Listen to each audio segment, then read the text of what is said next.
இன்றே டவுன்லோட் செய்து உங்கள் ஃபேவரட் ஷோக்களை என்ஜாய் பண்ணுங்க. போன தடவை ஒரு சில புடவைலாம் கிடைக்கல, 2 நாள் வந்துருன்னு சொன்னாங்க. அதான் லோடு வர லேட் ஆயிடுச்சு, அங்கேயே இருந்து எடுத்துட்டு வந்தேன். அதான் கொஞ்சம் லேட் ஆயிடுச்சு. அப்பதான் மனோ, அது அத்தை. அம்மா, என்ன மருமவளே, எதுக்கு இந்த ஒட்டு போடுற வேலை உனக்கு?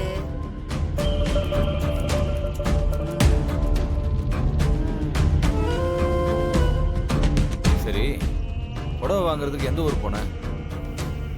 ஈரோட்டுக்கு தான். ஓ, அப்படியா? இப்போ ஈரோட்டை தேனிக்கு மாத்திட்டாங்களா என்ன?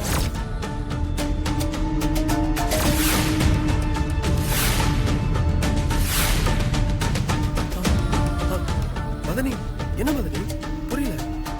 ஆமாமா, உங்களுக்கு எதுவும் புரியாதுன்னு தான் இத்தனை நாளா நாங்களும் நினைச்சிட்டு இருந்தோம். ஆனா நீங்க சாதாரண ஆளே இல்ல.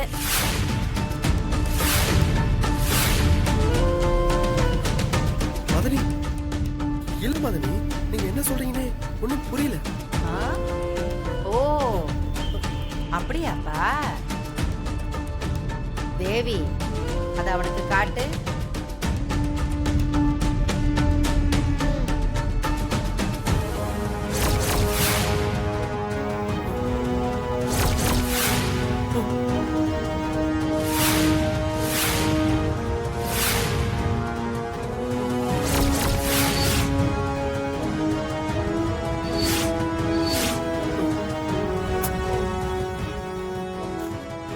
இப்ப புரியுதா தம்பி?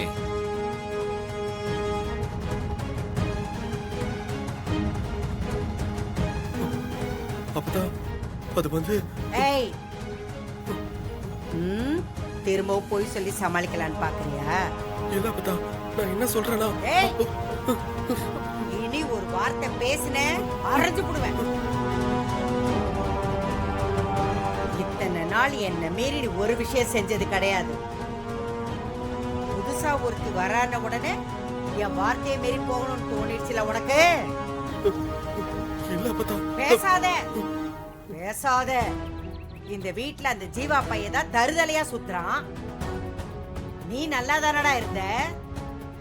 இப்போ உனக்குன்னு ஒரு பொண்ணு வரதுக்கு முன்னாடியே வித்தலாட்டமும் வந்துருச்சுல உனக்கு. அவளுங்க கூட சேர்ந்து ஊர் சுத்திட்டு வர. அத்தை, கொஞ்சம் பொறுமையா பேசுங்க. ஏய், என்னக்க பொறுமையா இருக்க சொல்ற? இவன் தொழில் ஆரம்பிக்க இந்த வீட்டை அடமான வச்சு பணம் வாங்கி கொடுத்திருக்கேன்.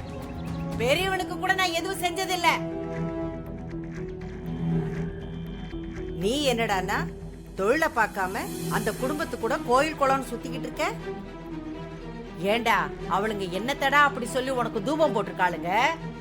அவளுங்க கூப்பிட்டாளுங்கன்னா ஆட்டுக்குட்டி மாதிரி பின்னாடியே போயிடுவியா? ஐயோ அப்பதா, அவங்க கூப்பிடல அப்பதா, நானே தான் போனேன். ஏய், பொய் சொல்லாத. பொய் சொன்ன அம்புடுதான் சொல்லிட்டேன். உன் வாயிலேந்து வர்ற ஒவ்வொரு வார்த்தையும் நான் நம்பவே மாட்டேன். அப்பதா